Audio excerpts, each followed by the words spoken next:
I'm here at California Elite. I'm about to give you 3 tips that will instantly improve your deadlift. I'm talking instantly. Let's go. All right, the exercise is front banded deadlifts, barbell deadlifts. So you can do it conventional or sumo. We basically just have a regular barbell, all right? So set up like a regular deadlift. Barbell with the weights. I like to use the rubber plates just so that if I'm wherever floor I'm deadlifting on, it doesn't make enough noise, or it doesn't make a lot of noise. So barbell, weights, and then you need a band. So I use a micro mini. You could use a, whatever the other ones are, the red one, the orange ones, the bigger orange ones.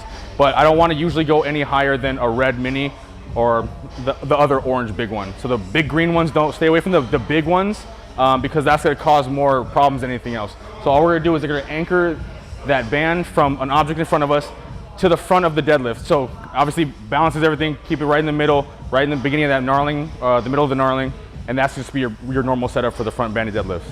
So now we're just having him do 5 reps. He's just gonna do how he normally does his deadlift. Okay, so then you see him pulling out his slack, so his specific form to how his specificity is to how he performs a deadlift.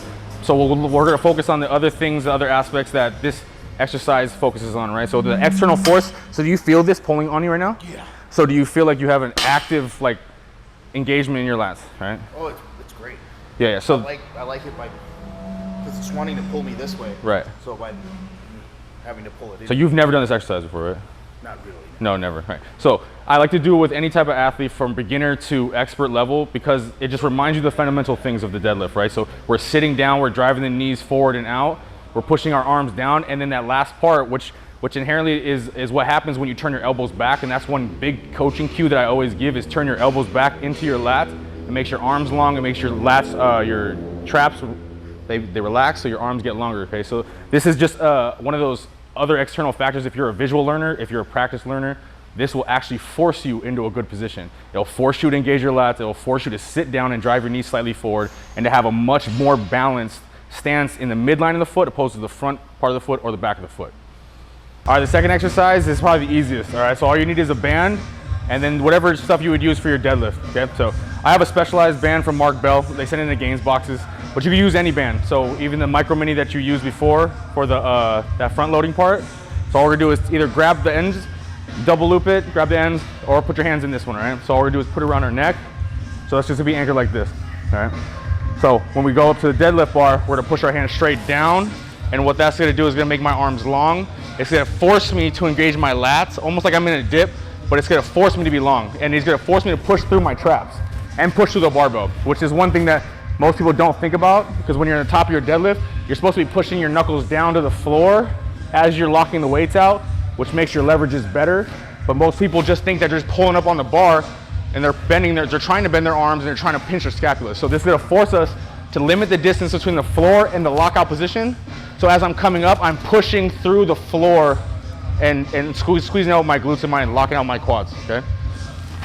All right, this third exercise is something that you wanna do between your warm-up sets. So if I'm like the barbell, then I'm going to 135 or whatever, however you warm up, those first 3 or 4 warm-up sets, you go and do this quick, just warm-up set, like it's just a fast contraction, fast twitch fiber thing that you just do just to get the contractions going, all right? So we're actually gonna do a lat pull down with this speed, and then we'll go right into a straight arm pull down with the band.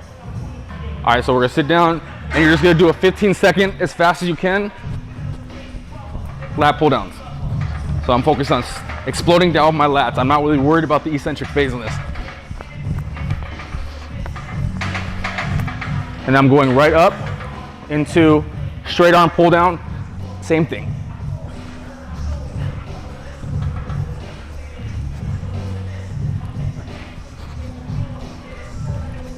So 15 seconds each, 2 exercises in between your warm-up sets from either 135, 225, 315, whatever you're doing, 3 or 4 sets, but don't do them when you get closer to your higher intensity sets though.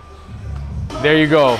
3 things that you can literally do today. Walk into the gym, do them in the gym, and then you would literally make your deadlift better. So we got our deadlift with the band connected to the front that's pulling us forward.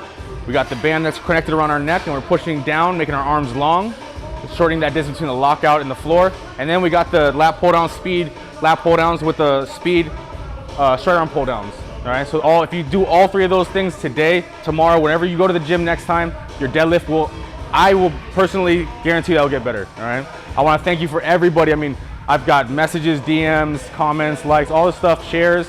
I want to thank you for everyone that shared something or even just reached out to me and said that I helped a little bit. That's the stuff that makes me want to keep going, keep doing what I'm doing, share the knowledge that I've acquired through doing so many things at a high level. It's my turn now to give back and then really, you know, invest in the people that are coming up behind me. So that second generation coming up, then they're going to give back to the people after that, and then to give to my kids. So and inherently, I'm just doing this to make sure that my kids have a better future, and then there's a better world. At least if they want to be a lifter or a powerlifter or a coach or an athlete in whatever sense, that world is a little bit better for them to grow up in. So I appreciate everyone who's given me any sort of love in the smallest amount, in the biggest amounts. It doesn't go unnoticed, and it really is super appreciated. So thank you guys.